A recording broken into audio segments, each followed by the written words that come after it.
अगर तुम्हारी communication impactful नहीं है तो तुम्हें कोई भी याद नहीं रखेगा। ऐसा मैं क्यों बोल रहा हूँ? आज का टॉपिक यही है कि हमारी कम्युनिकेशन इम्पैक्टफुल कैसे रहे और कैसे हम इस चीज़ पे काम कर सकते हैं। इसके लिए हमें समझना पड़ेगा। Then we will discuss in this video. So welcome to earn 1 million challenge in 1 year. This is day 96 of 365 journey. In this journey I am documenting my life every single day where I share things. For example, आज मेरा दिन कैसा रहा, because today was my off, so I did not do anything that much of important, but just I was focusing too rescheduling my everything like a video editing and everything. That's really wonderful. और आज मैंने एक hack भी मतलब use करना start किया। जैसे तुमने सुना होगा, अगर तुम वीडियो बना रहे हो और तुम्हारे निश के लोग जितने भी हैं इंस्टाग्राम यूट्यूब पे, उनको सर्च करो, उनकी मोस्ट व्यूज़ वीडियो निकालो, उन पे तुम री राइट करो उनकी स्क्रिप्ट और उस पर वीडियो बनाओ दैट यू वन वायरल। तो मैं देखता हूँ नेक्स्ट 90 डेज़ में क्या होता है। अभी 96 डे चल रहा है। नेक्स्ट 90 डेज़ में मतलब ऑलमोस्ट 180 डे होगा, 186 तो उसमें देखते हैं कितना हम आगे बढ़ सकते हैं, कितना हमारा इंप्रूवमेंट होता है। But yes, I really understand now days is really. अभी वीडियो मेरा काफ़ी इन्फॉर्मेटिव एंड वैल्यूबल हो रहा है, but it's there are some things that I can say editing थोड़ा सा इफेक्ट कर रहा है, एडिटिंग नहीं हो पा रहा है। और इंस्टाग्राम वाले ऐप है ना जो एडिटिंग वाला, उस पर मैं रिकॉर्ड कर रहा हूँ तो उस पर क्वालिटी इतना ज़बरदस्त नहीं आ रहा जैसे अभी क्वालिटी आ रहा है। उस पर पता नहीं क्यों नहीं आ रहा, but I don't understand that thing because that application has that kind of filters so that not shows me like clear my face. और थोड़ा सा मतलब अनक्लीन सा रहता है, जैसे लाइक किसी छोटे मोबाइल से यूज़ कर रहे हैं। बिकॉज आई हैव अलहमदिल्ला iPhone 16 Pro Max and that I, ये फ़ोन मैंने इसी पर्पज़ से ही लिया है कि I just start to recording. बिकॉज मैं चाह रहा था लाइक 25 में ही ऑलरेडी मैं उसको कुछ ट्राई किया मैंने, अगस्त में सितंबर से ट्राई कर रहा हूँ that I could bye, but unfortunate I could not have by that one because I should buy. It's fine but what time is happening. जब तुम्हारे पास जो चीज़ आती है हमेशा वो परफेक्ट टाइम होता है, दैट्स बिलीविंग। अगर इसी में बिलीव रखोगे तो that you will not be, मतलब ज़िंदगी में ज़्यादा रिग्रेट नहीं फील करोगे। यू विल नॉट मतलब तुम उस चीज़ को इतना इम्पोर्टेंस नहीं दोगे। ठीक है, जब आ रही चीज़ें तब तुमने स्टार्ट किया, दस फाइन। अभी मेरे पास माइक भी है, लार्क M2 जो हॉलीलैंड का है, अच्छा माइक है, फ़ोन भी है, light, everything I have. Now I just need to consistently on the video, that's it. और so this is about what I am saying this. तो हम बात कर रहे थे हमारे कन्वर्सेशन इम्पैक्टफुल कैसे हो, जिससे लोग कैसे याद रखें। तो फर्स्ट ऑफ ऑल मैं बात करूंगा, जैसे मैंने बताया कि जो 4-5 चीज़ें मैं डेली करता हूं, तो उसमें सबसे पहले मैं बात करूंगा how was my day. Imagine करो अगर तुम किसी इंडस्ट्री में काम कर रहे हो, जैसे मैं हॉस्पिटल में काम कर रहा हूँ या तुम किसी और इंडस्ट्री में काम कर रहे हो, और if you know somebody your customer, जैसे तुम्हारे कस्टमर पता है एंड वो आता है और तुमसे बात करते करते उसको लगता है that you are explaining things nicely, और वो तुमको जाते जाते एक कॉम्प्लीमेंट देके जाता है that you explain things very nicely so I could understand things everything. तो वो तुम्हें कैसा लगेगा? Because you could understand that yes you build the, अगर तुम प्रिपरेशन कर रहे हो कम्युनिकेशन पर इस तरीके तुम्हें कॉम्प्लीमेंट मिल जाए that you will feel like wow today I have achieve something. तो अगर यही, इसी की वजह से हम बोलते हैं communication just need to practice, you need to understand how it's work, and this is also have this kind of thing like you need to understand that listening and speaking this most important thing. अगर तुम किसी को समझा रहे हो तो अगर तुम्हारा सामने वाला बंदा पॉइंट आउट कर रहा है, पॉइंट राइज कर रहा है, और यू नो तो उसको सुनो what he is saying, and इससे तुम्हारा कनेक्शन बिल्ड ज़्यादा होगा। और दूसरा थिंग ये है कि अगर तुम, और मैं जो भी बुक पढ़ रहा हूँ स्लाइड स्टिक ऑफ, क्या नाम है यार, नाम भूल जाता हूँ मैं, पता नहीं, अभी पढ़ा कुछ देर पहले, word stick of slide stick I think इसका ही नाम है। उस बुक के अंदर यही बताया गया है कि अगर तुम किसी भी स्टोरी को शेयर कर रहे हो, दैट मतलब तुम कुछ एक्सप्लेन कर रहे हो। फॉर एग्जांपल मैं एक्सप्लेन कर रहा हूँ, इससे पहले मैंने जस्ट नाउ एक स्टोरी दिया मैंने। इमेजिन करो जब तुम किसी इंडस्ट्री में काम कर रहे हो, you like working as a, तुम्हारे पास कुछ कस्टमर्स आते हैं, तो उनको किस तरीके से बात करना है, हैंडल कैसे करना है, कम्युनिकेशन कैसे करना है, वो तुमको कॉम्प्लीमेंट देके जाए, जैसे मैंने अभी बताया। तो इसी के बारे में उस बुक के अंदर बताया गया है। अगर तुम किसी की कोई भी काम कर रहे हो तो तुम ट्राई करो उस चीज़ को प्रेजेंट जब कर रहे हो लोगों के सामने, that you need to understand one thing that people like the stories. जब स्टोरी सुनाते हैं ना दिमाग में फिट बैठती है। डाटा तुम बताओगे, डाटा इफेक्ट नहीं करता, डाटा जल्दी याद नहीं रहता है। स्टोरीज है ना एकदम, ऐसा क्यों होता है? डाटा हम बताते हैं, 1-2 लाइन में डाटा खत्म हो जाता है। जब स्टोरी स्टार्ट करते हो एटलीस्ट 3 मिनट 4 मिनट स्टोरी चलती है, तो 3-4 मिनट जब स्टोरी चलेगी, तुम्हारा ब्रेन जब डोपामिन मोड पर चला जाए, स्टार्ट किया स्टोरी, तो वो धीरे धीरे सुनने लगता है, फिर वो इमेजिनेशन क्रिएट करता है अपने ब्रेन के अंदर ही, तो वो कहीं ना कहीं सेव होने लगता है, वो प्रोसेस चला है। जैसे मूवी हम देखते हैं, मूवी के अंदर क्या होता है, मूवी अब देखते देखते हमारे एकदम इमेजिनेशन चला लगता है, हाँ इसके बाद क्या होगा, सस्पेंस में होता है, इमेजिनेशन क्रिएट होता है, हाँ इसने ये बोला, इसके बाद ये विलन आएगा, ये करेगा, तो वो हमारा दिमाग फुल फोकस पहुंच जाता है, क्योंकि there are the story. Communication के अंदर मैं ये बुक पढ़ रहा हूँ, इस बुक रियली मैं बताऊँ आपको बहुत ही ज़्यादा अच्छी है अगर तुम पब्लिक स्पीकिंग करना चाहते हो और तुम प्रेजेंटेशन देखना चाहते हो।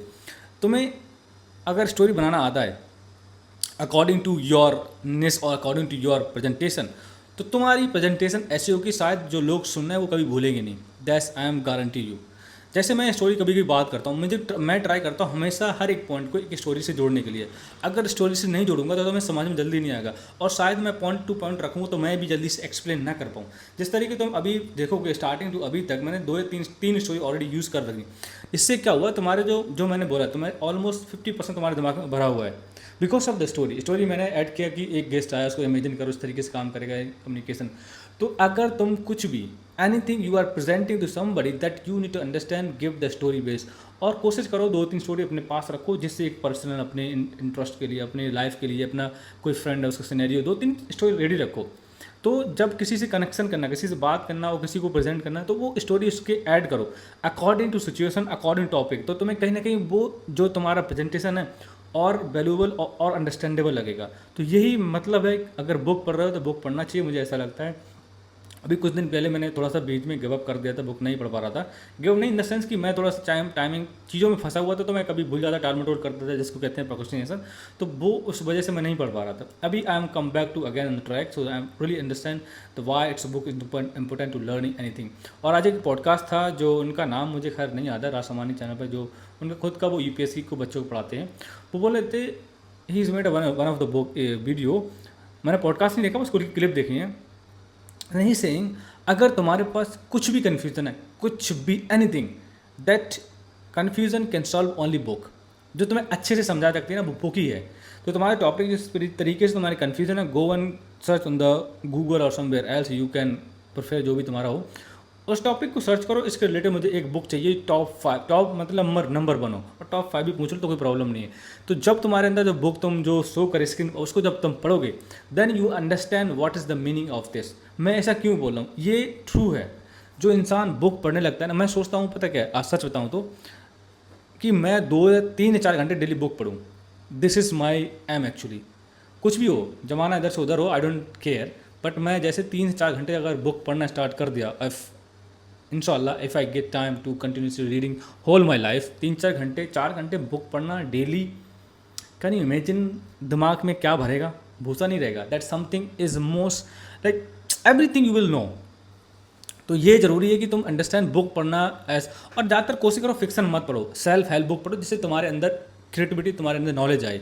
मैं कुछ दिन पहले एक वीडियो देख रहा था, शायद कल ही देखी और उस दिन पहले भी देखी। उसमें एक अंकल जी बोलते हैं जो 95% और 85% बिलियनर है ना, वो यही करते हैं, उनके पास सिर्फ कुछ नहीं है, डेली बुक्स पढ़ना 3 से 4 घंटे, इसलिए वो बिलियनर हैं।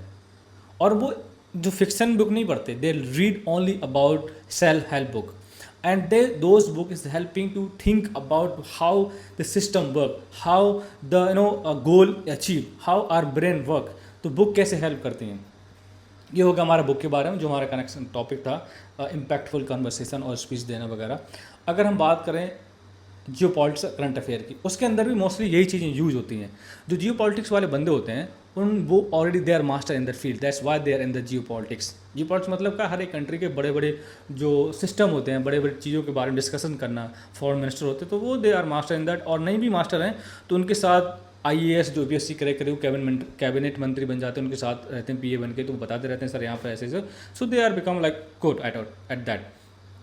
और करंट अफेयर तो अबाउट तक पॉलिटिक्स क्या कर रहा है। तो जब अभी तुमने देखा बंगाल में इलेक्शन हुआ और कल ही परसों जो पार्टी जीत के आई है, जो भी है, उसके अंदर किस तरीके कैंपेन किए गए थे और किस किस तरीके से स्पीच दी गई थी, वो कहीं ना कहीं तुम्हारे ब्रेन पे इफेक्ट कर रही थी। जो ब्रेन पे इफेक्ट कर रहा था, उसी वजह से वो लोग जीते हैं। और इमेजिन सोचने वाली बात ये, 2014 के अंदर 2014 में उनका 1-2 सीट थी ओनली बंगाल में, 26 में इमेजिन करो लाइक 26 में वो 207 सीट लेके आए हैं विधायकी की। तो किस तरीके से उन्होंने काम किया और किस तरीके लोगों को कन्विंस किया, किस तरीके की स्पीच दी जिससे लोग कनेक्ट हुए और देना स्टार्ट किया, और किस किस तरीके की स्ट्रेटजी अपनाई है। इसको चलो छोड़ दो, ये धांधली करते हैं लोग, बोलते हैं ऐसा, उसको साइड में कर दो। तमिलनाडु बात करो, विजय थलपति, उसने क्या किया, he also done something like in slogan start किया, then he giving the speech nicely and the people like in the way he speaking. So उसने भी एक विजन दिखाया, स्पीच स्टोरी तो बेस किया, then people are liking the people, जो उन्होंने बोला उसने बोला बंदे ने, and then attacking the brain, और उसके बाद उन्होंने वोट डाला। तो ये साइकोलॉजीज और स्ट्रेटजी तुम्हें समझनी पड़ी, लोगों को ब्रेन कैसे काम करता और क्या हमें उनके सामने बोलना चाहिए जिससे वो और कनेक्टेड हों। तो these are point of this.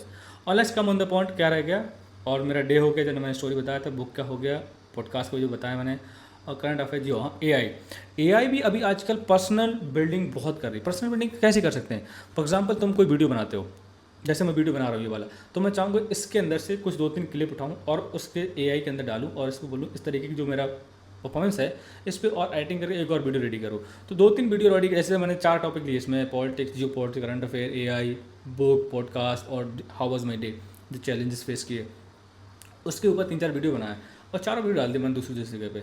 Imagine करो अगर मैं डेली 10 वीडियो डाल रहा हूँ 10 चैनल पे, यूट्यूब चैनल 10, फेसबुक 10, इंस्टाग्राम और 10, टिकटॉक और ट्विटर, एवरी वे 10 मतलब 50-100 वीडियो डेली डाल रहा हूँ, तो कैन यू इमेजिन 1 साल बाद कितना वायरल होऊंगा मैं? तुम्हें लगता है ईजी नहीं होगा? Just only 1 post video every single day but across your social media, you can't imagine how I will be viral. कहीं ना कहीं तो वायरल होऊंगा मैं। बट आज का टाइम क्या है, तुम जितना बोलते हैं लोग वीडियो कम डालो, एक वीडियो नहीं, आज का टाइम ये है कि तुम जितना वीडियो डाल सकते हो डालो, दैट्स इट। और जितने प्लेटफॉर्म यूज कर सकते हो करो, then you will be success, और उसी वजह से तुम्हारा पर्सनल ब्रांड बनेगा। तो आज का टॉपिक हमारा था impactful conversation with anyone and how we can use this. तो जो हमारा डे था 96 of 365 day journey, in this journey we are targeting and achieving 1 million earning in 1 year. So thank you so much for watching this video. We will come back tomorrow with a new topic. Thank you.